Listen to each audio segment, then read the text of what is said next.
Capítulo 2. La teoría de la evolución y el enfoque biológico de la psicología. Adoptaremos el punto de vista biológico. Consideraremos todas las operaciones de la conciencia, todas nuestras sensaciones, todas nuestras emociones y todas nuestras voliciones como expresiones de adaptaciones orgánicas a nuestro ambiente. Un ambiente que, debemos recordarlo, es tanto social como físico. Ángel, 1904. Sumario. Introducción. La teoría de la evolución. Antecedentes. Charles Darwin. Significado de la teoría de la evolución para la psicología. Francis Galton. La persona. Hereditary Genius. Los test y los cuestionarios. La psicología animal. Los primeros pasos. Lloyd Morgan y la ley de la parsimonia. El funcionalismo. Surgimiento y antecedentes. Representantes y características generales. Introducción. Recordará que cerrábamos nuestro primer tema haciendo una doble constatación. Si por una parte reconocíamos el mérito histórico de la psicología wundtiana, por otra señalábamos sus límites. Con aquella psicología experimental, la psicología había dado un paso importante hacia la ciencia. Esto es indudable. Pero este paso era aún algo tambaleante y requería ser apuntalado. Para ello, había que superar los límites inherentes a la psicología cultivada en el laboratorio de Leipzig y en los otros construidos a su imagen y semejanza. Había que superar los límites que circunscribían su objeto y su campo de estudio, la conciencia y sus contenidos mentales. Y había que hacerlo porque los intereses de los psicólogos no podían reducirse a un campo tan restringido. Los psicólogos querían comprender también la vida humana tal como se despliegan en su medio ambiente natural y social, las leyes de los comportamientos humanos en su totalidad. Había que superar igualmente su método, la tan cacareada introspección, y había que hacerlo por muchas razones.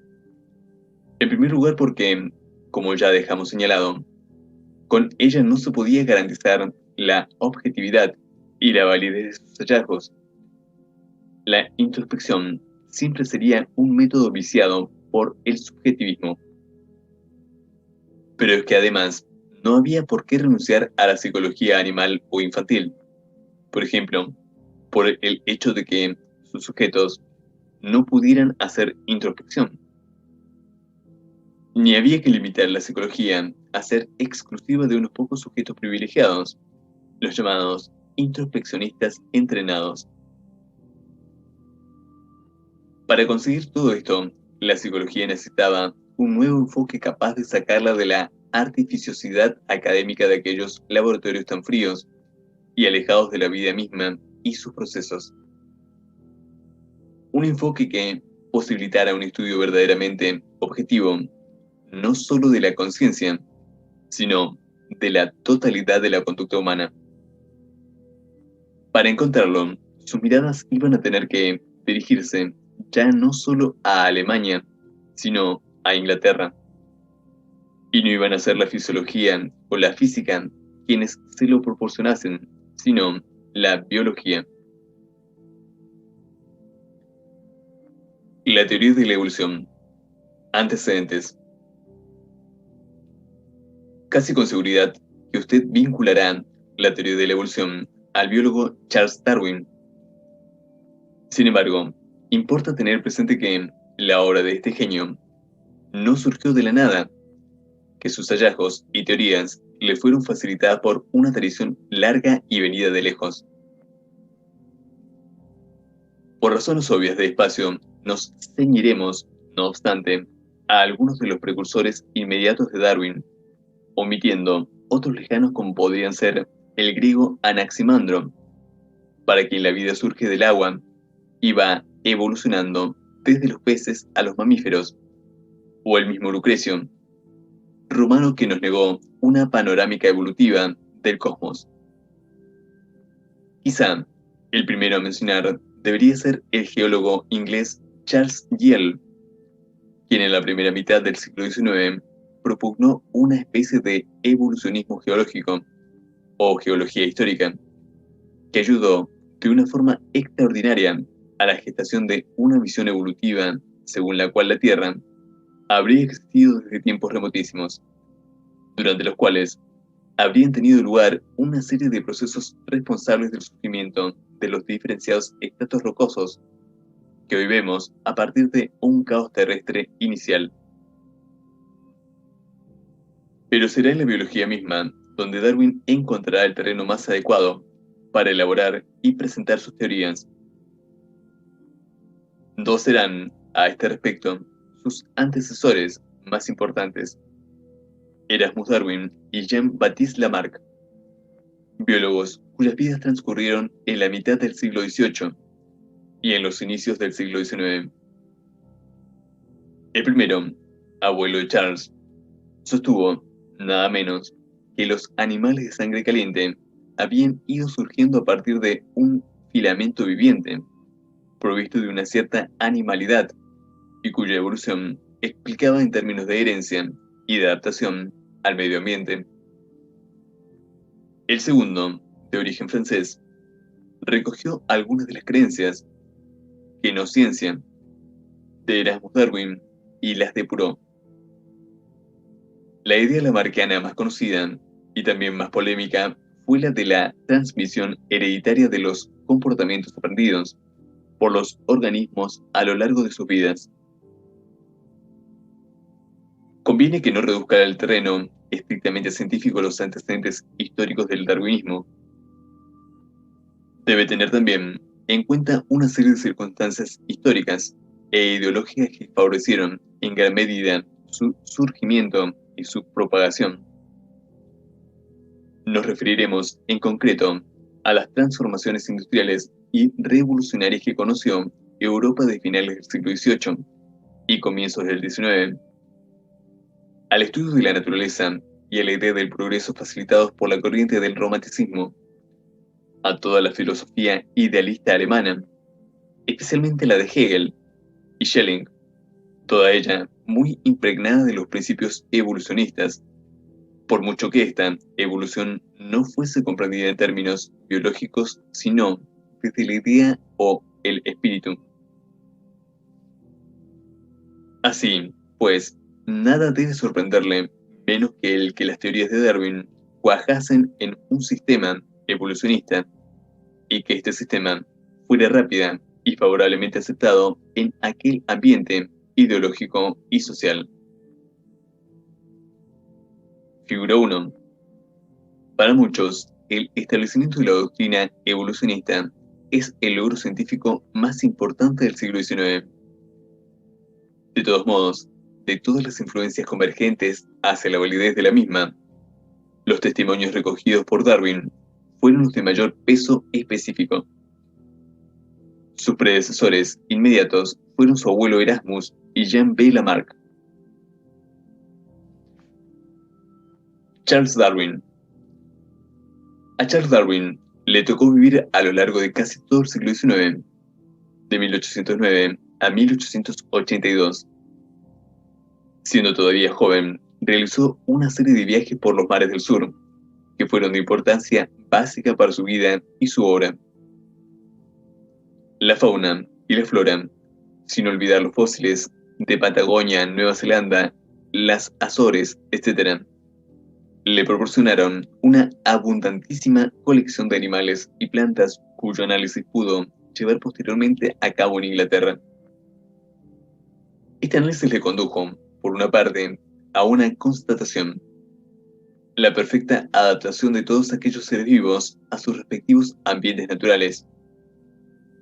Por otra parte, le planteó un problema, el de la selección. Formulémonos esta cuestión en términos similares a los de Darwin.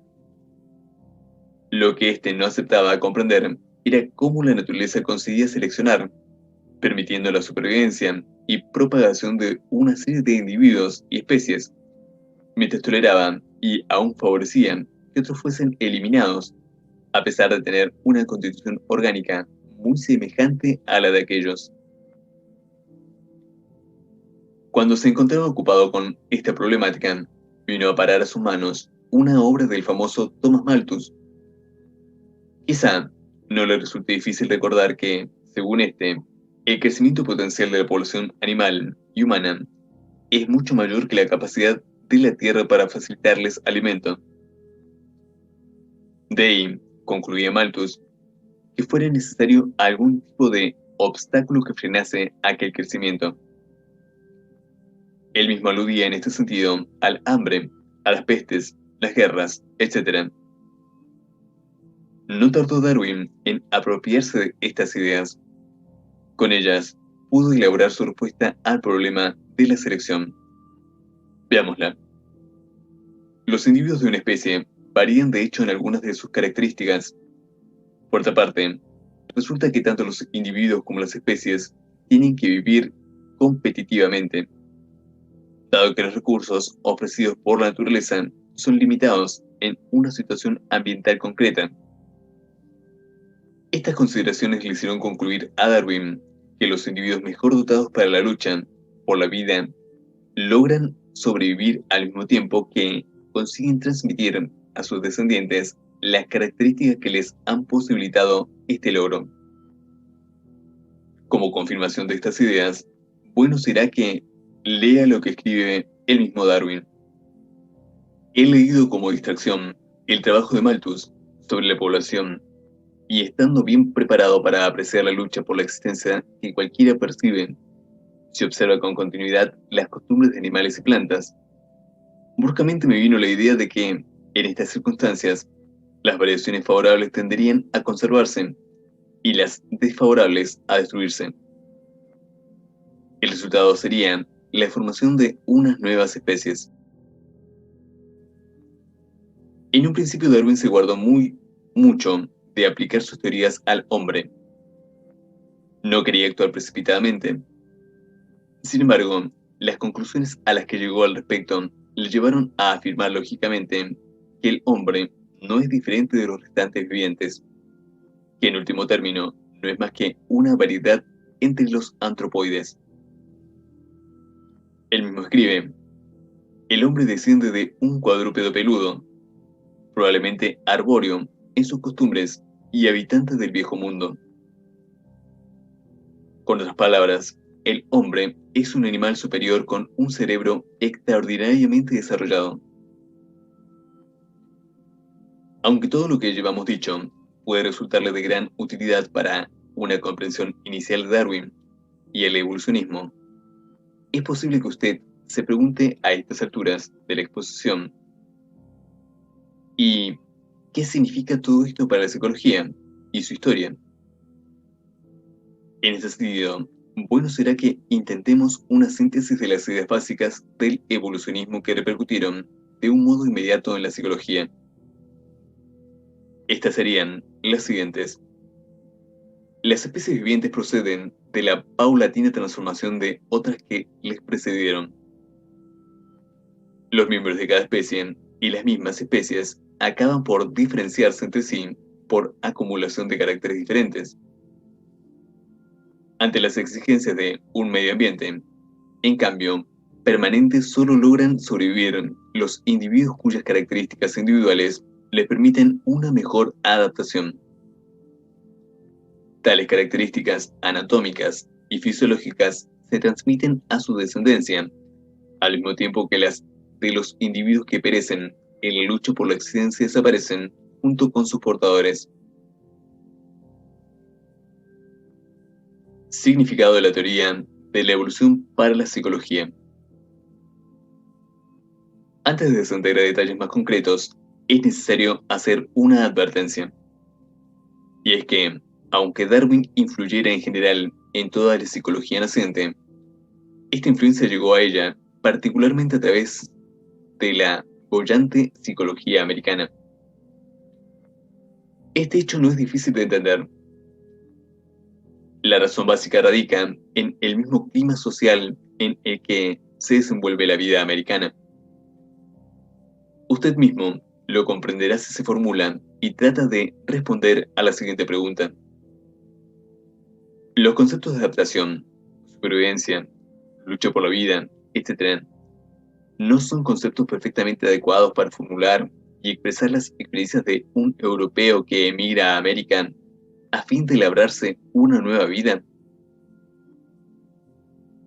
Supuesta esta advertencia, una forma fácil de entender la impronta del evolucionismo en la psicología es constatar que, a partir de él, prácticamente se abandona el estudio de los contenidos de la conciencia y la introspección, y pasan al primer plano las ideas de adaptación, ajuste, éxito, fracaso, herencia, medio, etc. No dejará de reconocerse que existen algunas diferencias entre el hombre y el animal, pero en cualquier caso, todo órgano, capacidad o facultad, sea del uno o del otro, interesarán únicamente en cuanto puedan tener una función adaptativa respecto al medio ambiente. Es decir, para la gran mayoría de los psicólogos post-darwinianos, todo lo que tiene o es un organismo, humano o animal, inteligencia o mano, idea o afecto, tiene una función fundamental: adaptar el organismo al medio ambiente. A fin de ser más concretos, podemos decir que este enfoque fundamental va a proporcionar unas perspectivas y unos horizontes más amplios que van a posibilitar importantes y nuevos campos de investigación psicológica. La psicología diferencial, el estudio de los rasgos psíquicos que diferencian a un individuo o grupo de individuos. No olvide al respecto que, según Darwin, el punto de partida de la selección en la lucha por la vida es la aparición de caracteres individuales diferenciadores. La controversia herencia-medio. La importancia concedida al medio ambiente y a sus exigencias respecto al organismo conduce al estudio del aprendizaje, de la adquisición de los hábitos y formas de conducta. Al proponer una definición objetiva del instinto de los animales, Darwin se constituye en iniciador de las modernas teorías del instinto, básicas para entender la importante problemática psicológica de la motivación. Sin Darwin, sería difícilmente comprensible el auge de la psicología animal, entendida esta como una psicología al servicio de la psicología humana. Una tal psicología animal se funda en una de las ideas básicas del evolucionismo. Entre el animal y el hombre no existen diferencias de grado. Hay una continuidad entre sus comportamientos. A forma de resumen podríamos decir, a partir de Darwin, la psicología pasó a ser considerada como una ciencia biológica. En realidad, la psicología de Fechner, Wundt, Titchener, etc., venía a ser más bien una ciencia relacionada con ciertos problemas filosóficos. Es cierto que aquellos psicólogos lograron demostrar que la experimentación y medición eran también posibles en psicología, pero esta psicología se reducía a los contenidos mentales de la conciencia. Que la psicología pudiera ser una ciencia biológica relacionada con las características de los hombres y de los animales que eran esenciales para la adaptación y la supervivencia, dio una nueva dirección a la investigación psicológica. Coffer y Apley. En resumen, para asentar y reforzar los cimientos de la psicología de Wundt, fue necesario sacarla de los laboratorios y extenderla a animales y niños, basándose no solo en la introspección subjetiva y limitada. De esto se encargó la biología. Charles Darwin no partió de cero para elaborar su teoría de la evolución. En la antigua Grecia tuvo precursores como Anaximandro y luego en Roma con Lucrecio. Más próximos le fueron C.H. Lyell y sobre todo su propio abuelo, Erasmo Darwin, y J.B. Lamarck, biólogos ambos de finales del siglo XVIII y principios del XIX. Las circunstancias histórico-sociales de ese periodo, el romanticismo y el idealismo alemán, y hasta la revolución industrial que se opera, se vieron influidas por ideas evolucionistas de tipo no biológico y abonaron el terreno a las doctrinas de Darwin. Analizando el material recogido en sus viajes, animales, plantas y fósiles, llega al planteamiento de la selección que va efectuando la naturaleza, permitiendo que sobrevivan unas especies o individuos dentro de ellas, cuyas capacidades para sobrevivir se transmiten, según las observaciones de Malthus.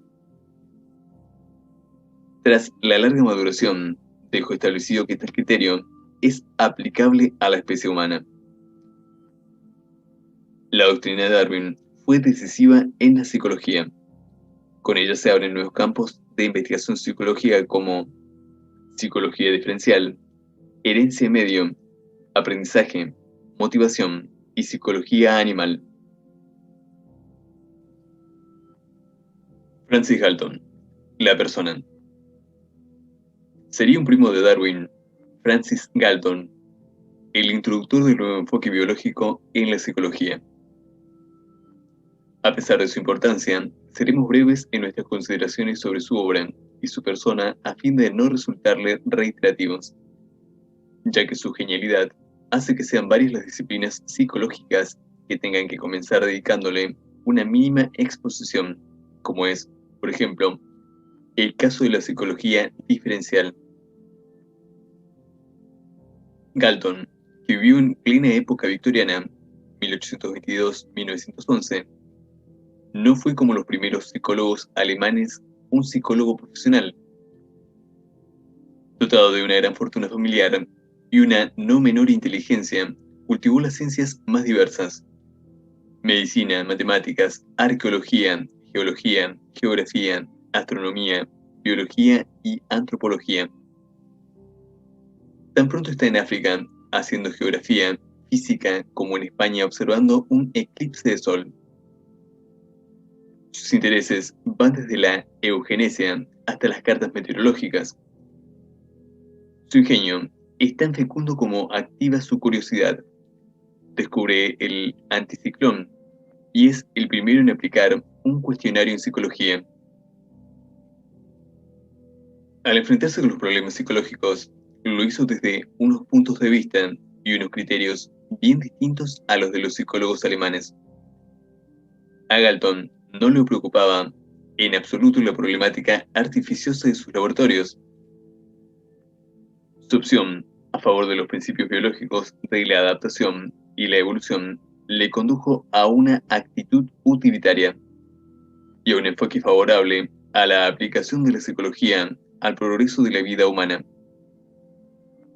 En pocas palabras, Galton quiso y consiguió una psicología útil para la vida y el progreso, y no de laboratorio. O si usted lo prefiere, una psicología en la que el laboratorio fuera únicamente una estación de paso, pero nada más. Figura 2. Para Descartes existía una diferencia esencial entre el hombre y los animales. Hereditary Genius. El interés utilitario y la fe de Galton en el progreso le indujeron a plantearse el problema de la eugenesia y a través del mismo a revisar el problema de la herencia de los rasgos psíquicos o mentales. A esta tarea dedica su obra más conocida, Hereditary Genius, Genio Hereditario. En ella investiga con un método genealógico y biográfico en las familias de personas excepcionales, con el propósito de demostrar que las cualidades de estos genios se encuentran casi siempre en sus antepasados, sin que sea posible explicarlas por la mera influencia del medio ambiente. Con este fin, se adentran, y lo decimos a título de simple ilustración, en los árboles genealógicos de Bash, de algunos lores de la corona inglesa, de ciertos magistrados del Tribunal Supremo, etc. Según Galton, habría pruebas suficientes para sostener la teoría del genio hereditario. De los casos por él estudiados, se deduciría que El 48% de las veces, los grandes hombres provenían de antepasados ilustres. Así, pues, en la controversia herencia-medio, Galton se decide sin ambigüedades y claramente por el polo de la herencia. Hoy, 100 años después, usted y nosotros tenemos datos suficientes para no identificarnos por completo con Galton. Esto está fuera de toda duda. Ahora bien, dejemos las polémicas y tratemos de ver las cosas históricamente. En este sentido, lo realmente importante es lo que Galton incorpora a la psicología con sus estudios. Piense en el método biográfico y en el basado en la historia familiar, en la controversia herencia-medio, importante no solo por sus aspectos teóricos, sino por la multitud de estudios empíricos sobre gemelos, niños salvajes y razas que suscitó, en la importancia atribuida a las variaciones psíquicas y físicas que se dan en la raza humana, es decir, en las diferencias individuales humanas. Piense, finalmente, en el sentido utilitario y práctico que Galton pretendió conferir a sus investigaciones. Galton, que creía en la mejora de la raza humana, por algo fue el fundador de la eugenesia. Pretendía servirse de sus resultados, presuntamente favorables a la herencia y a la biología en este sentido. Se trataba, nada menos, de seleccionar a los individuos mejor dotados a fin de conseguir hombres excepcionales en el futuro. Quizá no esté usted de acuerdo con estos procedimientos y fines selectivos humanos. Sin embargo, la gravedad de este problema no debería hacernos olvidar algo fundamental para la psicología. Esta le debe a Galton el interés por lo práctico, lo útil, lo aplicado. Y es que Galton tuvo mucho de técnico, de ingeniero de la psicología. Los test y los cuestionarios. Así como Wundt y los wundtianos se dedicaron a investigar la mente y la conciencia humana en general, Galton se interesó preferentemente en el hecho de que los individuos presentan una gran gama de variaciones. Para él, el estudio de estas variaciones o diferencias, dos son los instrumentos requeridos: test que pongan de relieve las diferencias individuales y métodos estadísticos que ordenen y analicen los datos cuantitativos derivados de dichos test. Galton elaboró ambos tipos de instrumentos y los dejó prácticamente establecidos en psicología, hasta el punto que algunos lo consideran el padre del test mental. 1. En esto se diferencia del experimento típico, del experimento de los laboratorios wundtianos, en el cual está orientado no a los rendimientos cuanto a los procesos como tales. Ni que decir tiene que los test arraigaron pronto entre los psicólogos. Al fin y al cabo, eran el instrumento con que iba a poder responder a las demandas de una sociedad en pleno despliegue de sus fuerzas productivas, y que, como tal, estaba mucho más interesada por saber las capacidades y rendimientos de los individuos que los procesos mediante los cuales estos individuos llegaban a dichos rendimientos. Galton se valió también de los medios estadísticos, recurrió a la curva de probabilidad, ordenando sus casos en escalas, y creó un procedimiento de representación gráfica que establecía en forma cuantitativa el grado de relación entre dos variables, obteniendo de esta forma el por el mismo llamado índice de correlación. Queremos acabar nuestra exposición sobre Galton aludiendo a sus famosos trabajos sobre las imágenes mentales y la asociación. El significado histórico de este último radica en haber sido el primer intento de aplicación del método experimental, estrictamente hablando, a los problemas de la asociación. Utilizó 75 palabras estímulos, las escribió en papeles y las guardó luego entre páginas de libros hasta olvidarlas. Llegado a este punto, Galton volvía a cada palabra y registraba las dos primeras ideas o imágenes que se le ocurrían al mismo tiempo, que anotaba el tiempo invertido en ambas asociaciones. Es importante constatar que, y en esto corrobora las teorías psicoanalíticas, con frecuencia dichas asociaciones contenían recuerdos de la vida pasada y en especial de la infantil. Conocido este método por Wundt, no tardó el mismo en apropiárselo y ponerlo en práctica en su laboratorio de Leipzig. Debemos constatar igualmente la importancia histórica de los trabajos de Galton sobre la imagen mental. En realidad, suponen la primera aplicación sistemática del cuestionario a la investigación psicológica. En dichos cuestionarios, Galton pedía, por ejemplo, al sujeto del experimento, piense en algo concreto, por ejemplo, en la mesa del desayuno, y observe cuidadosamente la imagen que surge ante sus ojos del espíritu. Es interesante recordar que, con cierta sorpresa, Galton se encontró con que los sujetos no siempre eran capaces de tener imágenes claras y exactas. Pero aún le sorprendió más al aristócrata e intelectual Sir el comprobar que las imágenes más vivas y nítidas no se encontraban entre sus colegas de ciencia, fortuna y clase, sino entre las personas sencillas. Prescindiendo de los, para él, sorprendentes resultados, lo realmente fundamental es que los métodos utilizados en la investigación fueron luego vastamente aplicados en los laboratorios alemanes y americanos. En definitiva, que Galton es un hombre importante en la historia de la psicología, por haber iniciado a esta en los problemas y en los métodos fundamentales en que iba a debatirse en los años posteriores. Aprovecharemos este lugar para citar el nombre de James McKim Cattell, 1860-1944, considerado por algunos como el continuador de Galton, al menos en cuanto fue quien puso en circulación el término test, constituyéndose en uno de sus más entusiastas difusores. Y ya que hablamos de test, añadiremos que en 1896, Binet sentaría la tesis de que los sujetos humanos había que diferenciarlos por su inteligencia. Consecuentemente, él mismo, en 1904, y junto con Simon, empieza a constituir sus famosas escalas de inteligencia y pruebas de medición de las facultades superiores humanas. Inmediatamente serían traducidas y adaptadas en USA por Lewis Terman. Los test, iniciados por Galton y continuados por Cattell, recibirían su espaldarazo definitivo.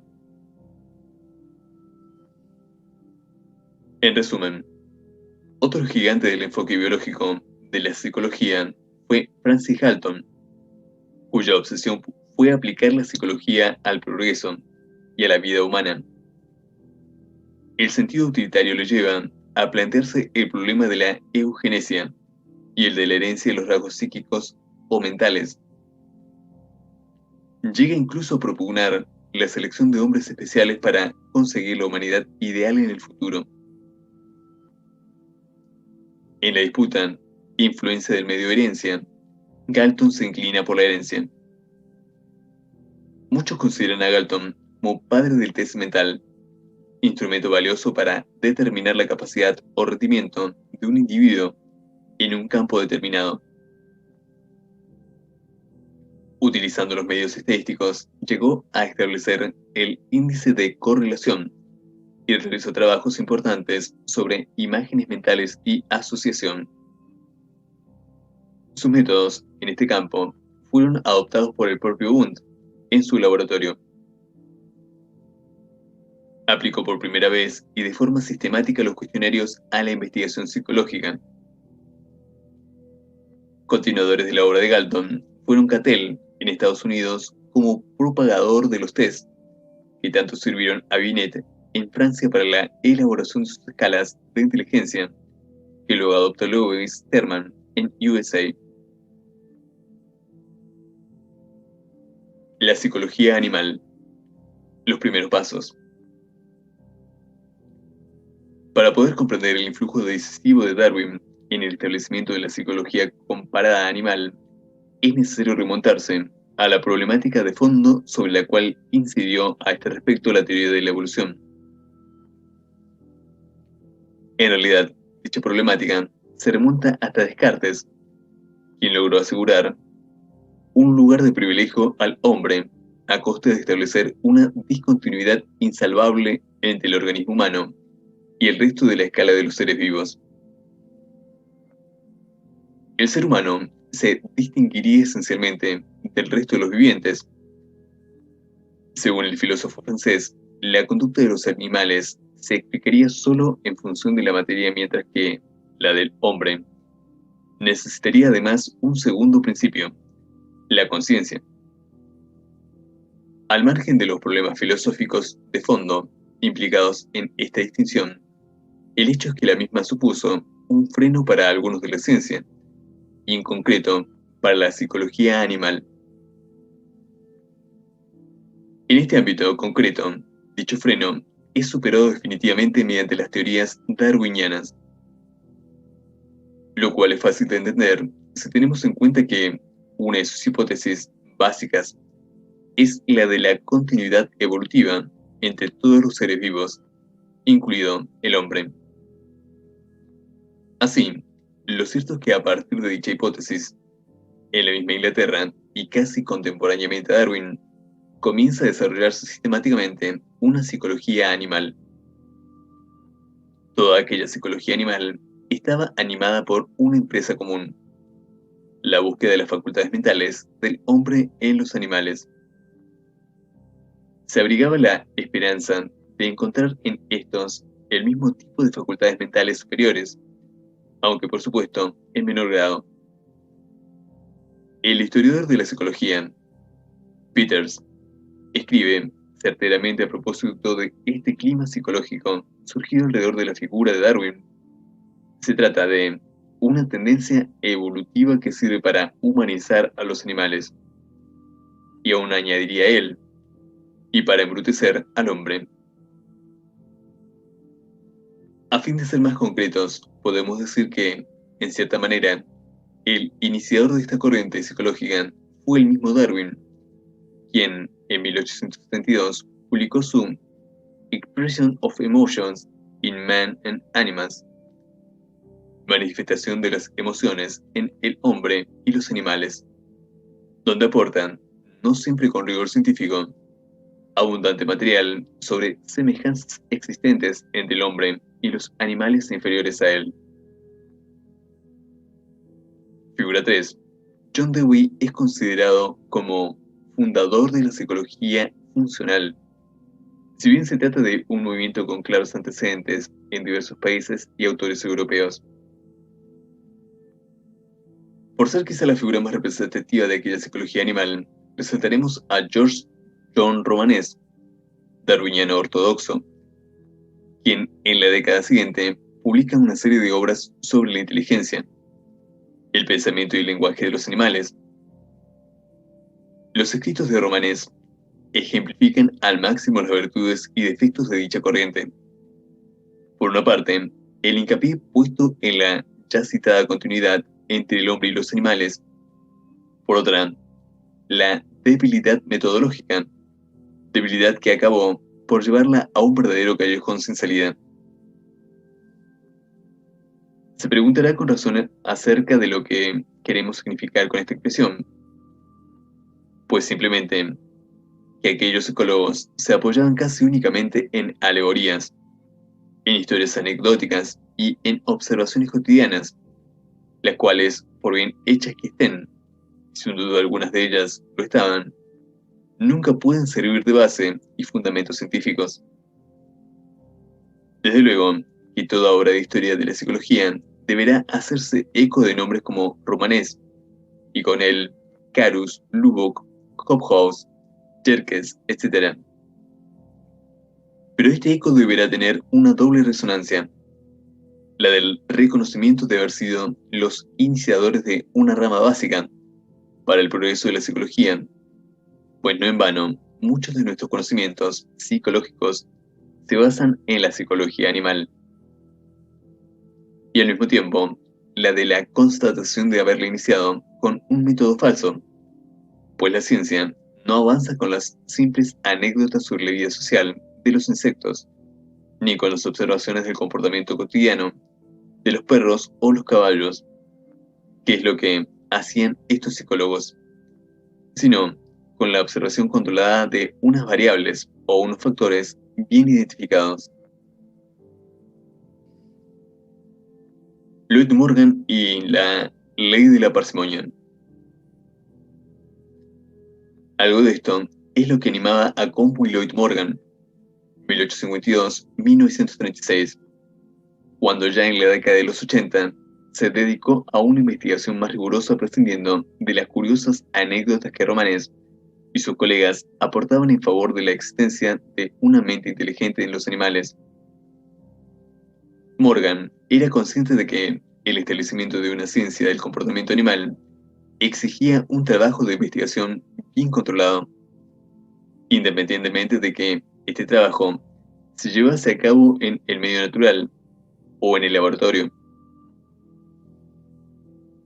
Sin embargo, quizá careciésemos de razones suficientes para citar a este psicólogo inglés si sus observaciones no lo hubiesen llevado a formular su famosa ley de la parsimonia o parquedad, llamada también Canon de Lloyd Morgan.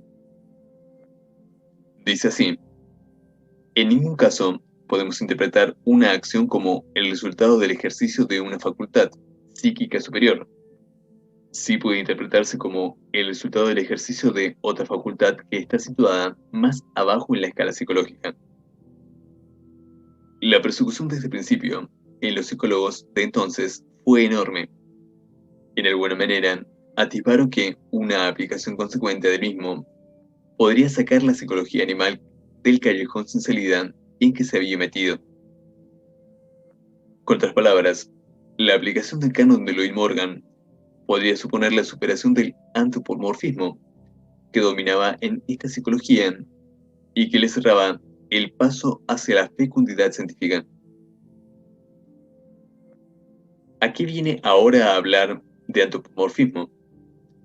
La razón es clara, porque el antropomorfismo consiste en la adjudicación de características y facultades humanas a los animales, o a los objetos y a los dioses, cosa que hacían aquella pléyade de psicólogos cuando, a partir de la semejanza de ciertos comportamientos animales y humanos, concluían que las abejas, los perros o los caballos poseían inteligencia.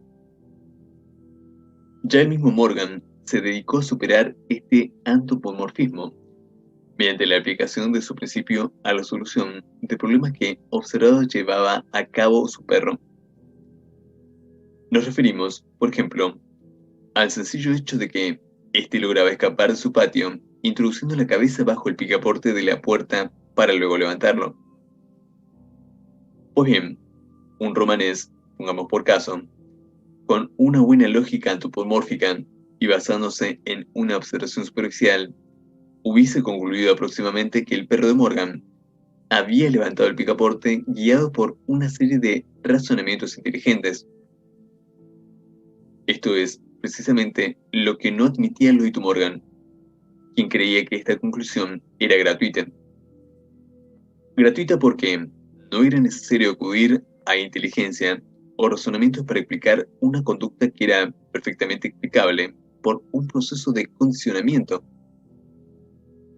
Hoy día sabemos con certeza que Morgan tenía razón, que toda solución de problemas por parte del perro no es otra cosa que un hábito aprendido, por condicionamiento, que para explicar dicha conducta no es necesario apoyarse en el pensar o en el razonar, sino que basta tener en cuenta los procesos psicológicos inferiores. El condicionamiento sería uno de tales procesos inferiores. Liberada de su carácter anecdótico y antropomórfico, la psicología animal se convirtió en un capítulo fundamental de la psicología científica.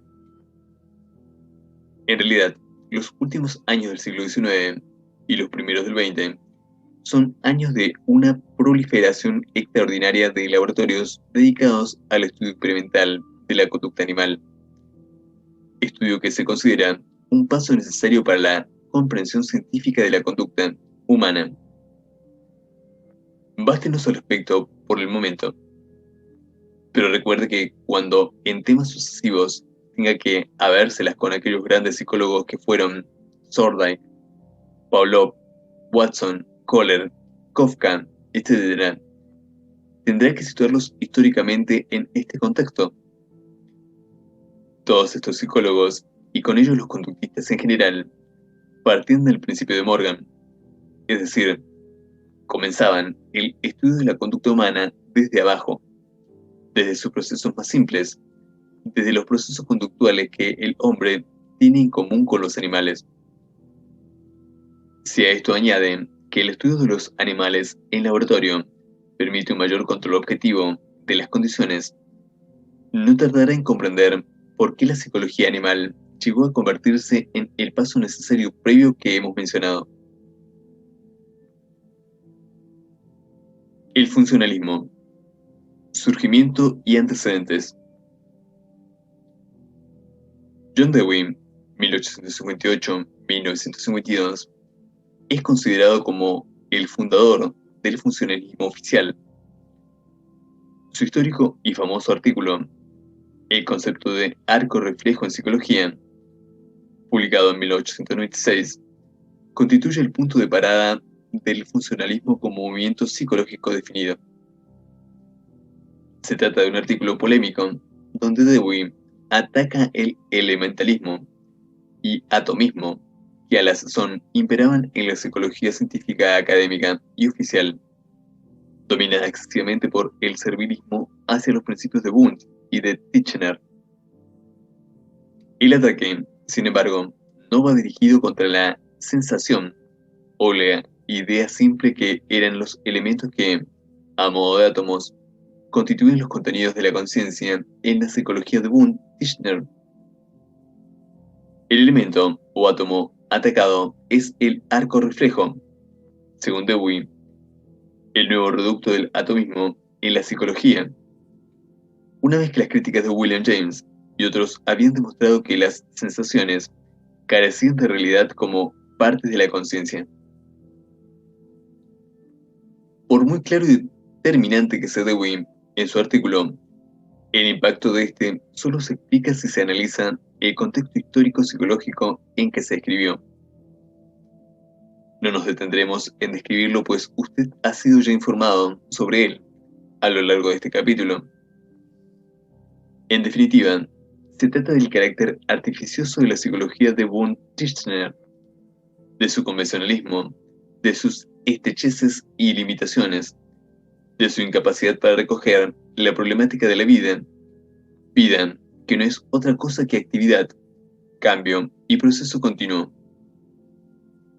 En aquel ambiente, el ataque de Dewey contra el atomismo y elementarismo fue escuchado e interpretado como una especie de requiem por la psicología que los avalaba.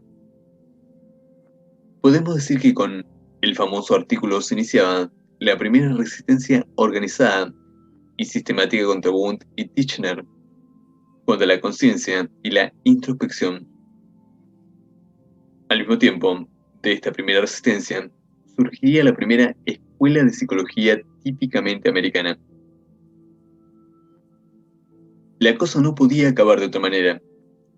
No podía ser de otra forma porque, mientras los laboratorios de inspiración wundtiana titcheriana se aferraban a excluir de sus investigaciones cualquier problemática ajena a sus principios, iban surgiendo como setas otros psicólogos no del todo conformes con estos y que se dedicaban intensamente a la investigación de otras áreas que hoy nos parecen de evidente relevancia psicológica. En efecto, en Norteamérica, mientras que Titchener se empeñaba en imponer la ortodoxia wundtiana, Cattell mantenía vivo el interés por las diferencias individuales, y Thorndike iniciaba sus experimentos de laboratorio con gatos. Por otra parte, G. Stanley Hall, a pesar de haber sido discípulo de Wundt en Leipzig, manifestaba su entusiasmo por la psicología genética y evolutiva. Y todo ello sin olvidar el precedente de William James, el gran psicólogo de Harvard, de gran influjo en el pensamiento y vida cultural americana, quien ya había expresado sus reservas respecto a Wundt y Titchener por los estrechos marcos de su psicología. Piense, por lo demás, que estos casos solo ejemplifican una dirección general. En América era unánime el sentimiento de que el cometido del psicólogo no se podía constreñir a la discreción del contenido de la conciencia. Por esto, la actividad psicológica americana se entregó enseguida al movimiento funcionalista. Y es que existían ya tendencias en condiciones de cristalizar alrededor de una formulación que las habría de unificar y justificar teóricamente. Sin embargo, hemos de constatar que no solo era América el lugar donde la ortodoxia wundtiana no acababa de lograr su predominio. Así, en Alemania, la psicología del acto de Brentano, tan opuesta al enfoque estático de Leipzig, ganaba muchos adeptos para sí. En Francia, la psicología clínica se prestaba igualmente al funcionalismo. En Inglaterra, recuerda a Galton y la psicología animal. Pero es que además Ward y Stout, aunque desde una perspectiva algo filosófica, promueven también un tipo de psicología no estática, ni de contenido de conciencia, sino dinámica, y que considera al yo y la conciencia desde la perspectiva de la actividad. Hacemos esta constatación porque cuando el movimiento funcionalista se puso en marcha en Chicago, tras el artículo de Dewey, no dudó por su parte en reconocer estas anticipaciones de sus doctrinas, precisamente para indicar que su enfoque no era algo arbitrario, sino que había sido seguido ya por muchos otros psicólogos serios, tan convencidos como ellos de que las restricciones metodológicas de la escuela introspeccionista eran convenciones artificiales. Representantes y características generales.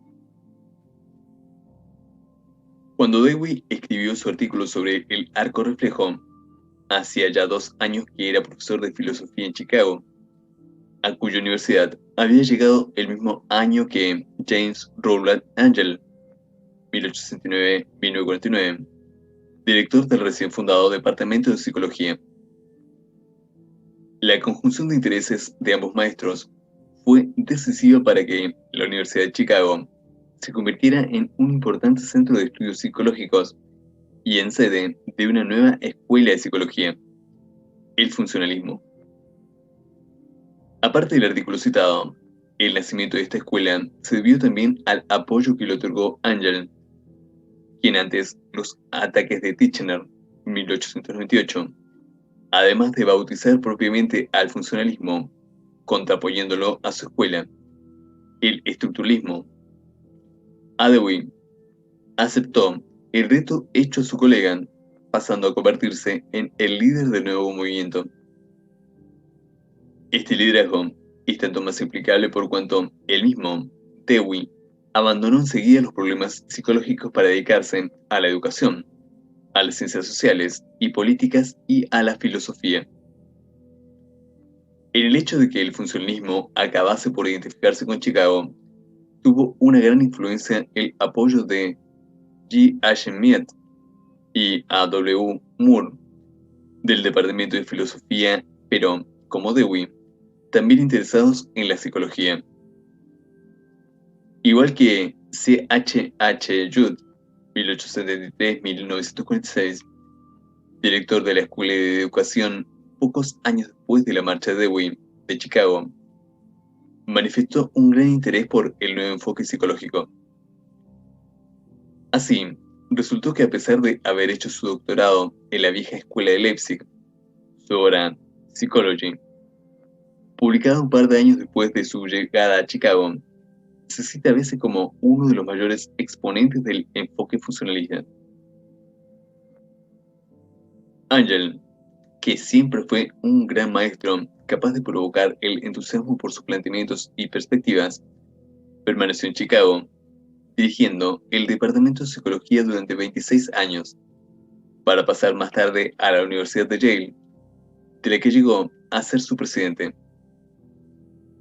Fue entonces cuando Harvey Kerr, 1863-1955, el tercer gran funcionalista, el segundo que obtuvo el doctorado en psicología en Chicago, tomó el relevo como jefe de departamento, continuando allí la labor que había comenzado Dewey y Angel. Tras esta panorámica del surgimiento histórico del funcionalismo, pasaremos a analizar mínimamente su ideario y contenidos. Antes, sin embargo, no olvide algo que es básico: la influencia del evolucionismo. Pero no solo la del evolucionismo, también la del pragmatismo. ¿No es este, una vez más, el lugar para hacer una exposición detallada del mismo?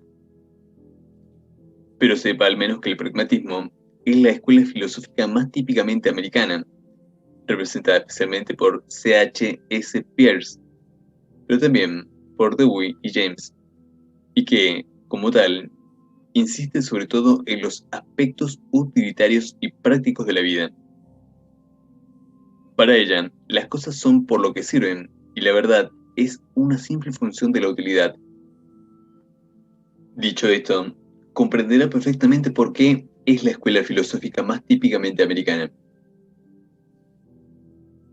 Conocemos ya el aspecto negativo e iconoclasta del funcionalismo, su rechazo de la introspección y la conciencia. ¿Cuál es su programa positivo? ¿Cuál es el enfoque que ofrece como alternativa? Así podríamos sintetizarlo. El funcionalismo es ante todo una psicología desde la perspectiva del ajuste o adaptación del organismo a su medio ambiente. La conciencia surge evolutivamente al servicio de un propósito biológico, en concreto para resolver los problemas que el organismo afronta sin éxito con solo sus hábitos. Todo esto vale de la inteligencia, de las sensaciones, voliciones, emociones, etc. Es decir, en lugar de estudiar las estructuras y contenidos mentales, la vida humana es considerada por el funcionalismo como parte del proceso biológico de cambio y adaptación. El funcionalismo defiende una actitud abierta hacia la psicología aplicada, la psicología educativa o pedagógica, la industrial, la clínica, la higiene mental. Es connatural con el interés de los resultados prácticos por los aspectos utilitarios. El funcionalismo estudia las actividades psíquicas y humanas en general, los procesos, pero entendidos como operaciones y no como contenidos y estructuras estáticas. Su enfoque es dinámico. El funcionalismo es enemigo del atomismo, del elementarismo. Opta por las totalidades. Sabe que la separación entre estímulos y respuestas es artificial porque la respuesta altera a su vez a los estímulos. Ya lo dijo Dewey en su artículo citado: no tiene razón de ser la distinción entre proceso estimulativo y respondiente, pues ambos son dos aspectos de la única realidad que no es otra cosa que la actividad psicológica como tal. El funcionalismo estudia la mente, pero dentro del cuerpo, y en consecuencia se preocupa del sustrato fisiológico.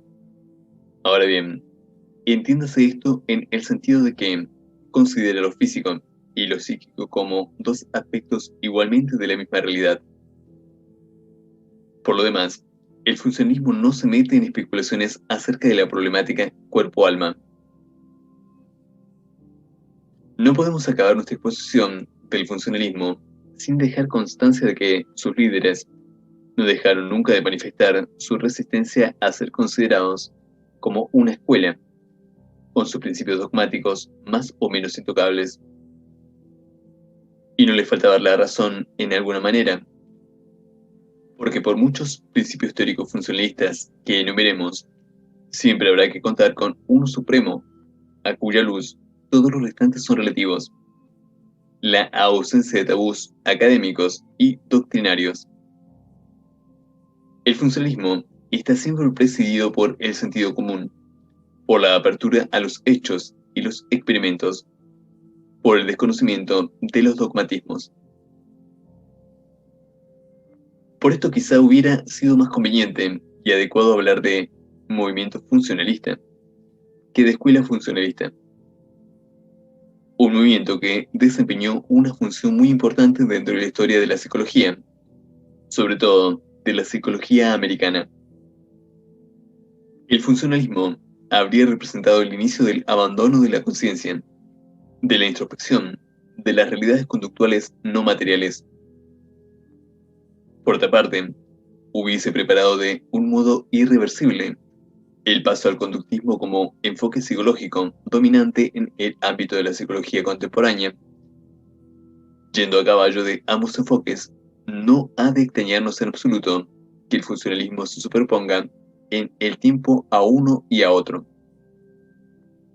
Muchos de sus representantes se formaron en la escuela wundtiana y al mismo tiempo coexistieron y coexisten aún con las grandes figuras del conductismo. Esto último nos da pie a otra serie de consideraciones no menos importantes. Con frecuencia, al hablar del funcionalismo, parece que uno se refiere únicamente a un grupo de psicólogos representados sobre todo por Dewey, Angel, Carr y Judd, los cuales conocieron su mayor vigencia en los últimos años del siglo XIX y en los primeros 15 del XX. De nuevo, hemos de decir, sin dejar de ser correcto, no lo es totalmente. Y no lo es porque el funcionalismo sigue vivo y vigente igualmente en nuestros días. Desde Dewey hasta hoy, el funcionalismo no ha dejado de estar representado por psicólogos importantes. Robinson, M.C. Josh, Irion, McKinney, Melton, Waters, Underwood, el mismo Woodward, etc., son nombres que usted tendrá ocasión de encontrar citados frecuentemente en textos y manuales de psicología, y que son el mejor testimonio de que el funcionalismo no ha dejado de existir. Este hecho se debe a que el funcionalismo no es una escuela cerrada, sino un movimiento dispuesto a hacer suyo cualquier aspecto de otra teoría. El funcionalista es tolerante, pero con una tolerancia que pasa por la crítica situada en la experimentación. Como escribe Hilgard, los problemas ante los cuales el funcionalista es tan tolerante pasan a formar parte de su ciencia cuando han sido traducidos a una forma experimental.